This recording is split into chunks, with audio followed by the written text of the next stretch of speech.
Hello, আসসালামু আলাইকুম। কেমন আছেন সবাই? তো আজকে খুব ছোট্ট একটা রেসিপি নিয়ে আসলাম, খুব সহজ একটা রেসিপি। দেখেন, আমি এখানে অর্ধেক পেঁপে কেটে নিয়েছি। তো বাইরে কিন্তু বৃষ্টি হচ্ছে, রিমঝিম বৃষ্টি। তো এই বৃষ্টির মধ্যে কিন্তু যে কোনো ভর্তা দিয়ে ভাত খেতে খুবই সুস্বাদু। তো আমি এই যে এখানে পেঁপেটা নিয়েছি, পেঁপেটা আমি এখন ভালো করে ছিঁড়ে তারপরে আমি এটা সিদ্ধ করে ম্যাশ করে নিব। এটা আমি আজকে পেঁপের একটা মজাদার রেসিপি বানাবো। তো এই তো চলেন রেসিপিতে যাই।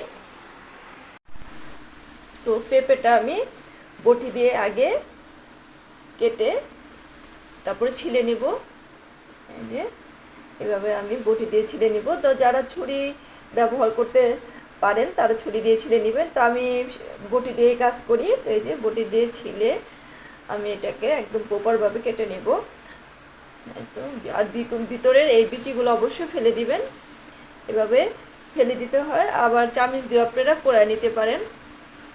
তো এইভাবে তারপরে এই যে এইভাবে ছোট ছোট পিস করে আমি এটা কেটে নিব। তো আমি এই যে পেঁপেগুলো আমার কাটা হয়ে গিয়েছে। এই যে তো আমি এগুলো খুব ভালোভাবে ধুয়ে নেব। তো পেঁপেগুলো সিদ্ধ করার জন্য আমি এখানে একটি পাত্রে গরম পানি দিয়ে দিয়েছি। এখন আমি পেঁপেগুলো দিয়ে দিব। পেঁপেগুলো দিয়ে ভালো করে ঢেকে এটাকে সিদ্ধ করে নেব। এটা আমি পেঁপে সিদ্ধ হওয়ার আগ পর্যন্ত আমি ঢেকে এটা রান্না করছি। তো আমি এই পেঁপেগুলোকে খুব সুন্দরভাবে সিদ্ধ করে পানি ঝরিয়ে নিয়েছি। দেখুন কি সফট হয়েছে। তো আমি এগুলো একটা ম্যাশার দিয়ে ম্যাশ করে নেব। এখন এখানে আমি একটি ফ্রাই প্যান নিয়ে নিয়েছি। তো আমি পেঁপে ভর্তাটা আমি সরিষা তেল দিয়ে করব। এখানে আমি 1 টেবিল চামচের মতন সরিষা তেল দিয়ে দিচ্ছি।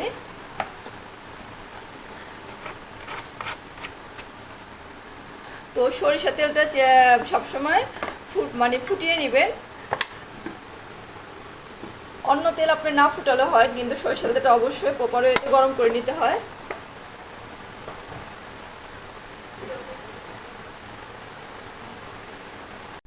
তো আমার তেলটা গরম হয়ে গিয়েছে। তো আমি এখানে 2টো শুকনো মরিচ দিয়ে দিব। শুকনো মরিচ দিয়ে এখানে আমার 1 টেবিল চামচ হচ্ছে পেঁয়াজ কুচি, আর দুই কোয়া রসুন কুচি রয়েছে, সেটা আমি দিয়ে দিব।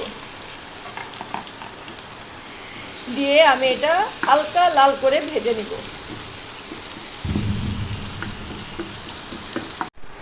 তো আমার পেঁয়াজ, রসুন আর শুকনো মরিচটা ভাজা ভাজা হয়ে গিয়েছে। এখন এটা আমি এক সাইডে রেখে দিব।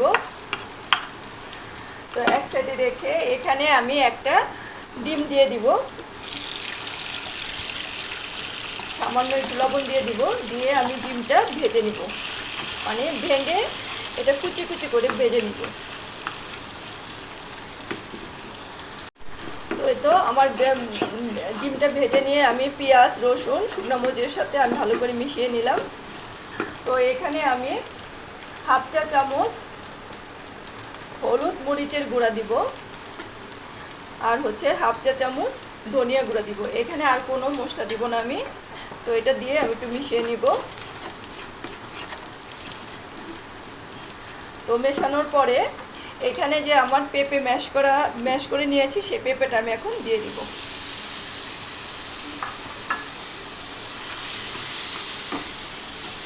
তো দিয়ে আমি ডিমের সাথে ভালো করে মিশিয়ে নিব।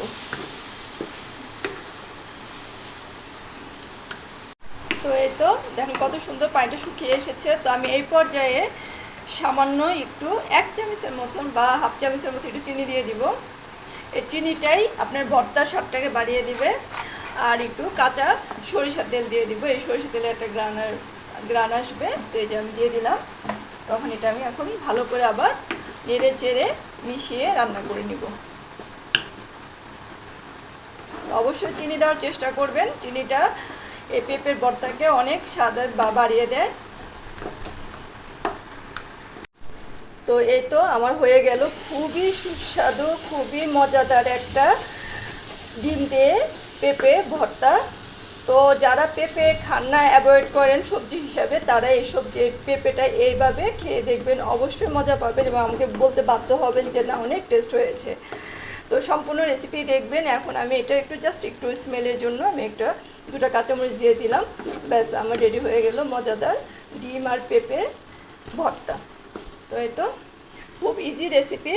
তো আমি যেগুলো ঘরোয়াভাবে রান্না করি, যেগুলো খুব সহজে অল্প সময় রান্না করা যায়, এবং আমি সরাসরি কিন্তু ভয়েস দিই, আমি পরে ভয়েস দিই না, আমি যেভাবে করি সেভাবে আপনাদেরকে আমি উপস্থাপনা করি। তো এই তো আমার রান্না হয়ে গেল। তো ভালো লাগলে চ্যানেলটাকে সাবস্ক্রাইব করে পাশে থাকবেন, লাইক দিবেন, কমেন্টস করবেন, আমার জন্য দোয়া করবেন। আবার নতুন নতুন আরও সহজ সহজ রেসিপি নিয়ে ফিরে আসবো। এই পর্যন্ত আল্লাহ হাফেজ।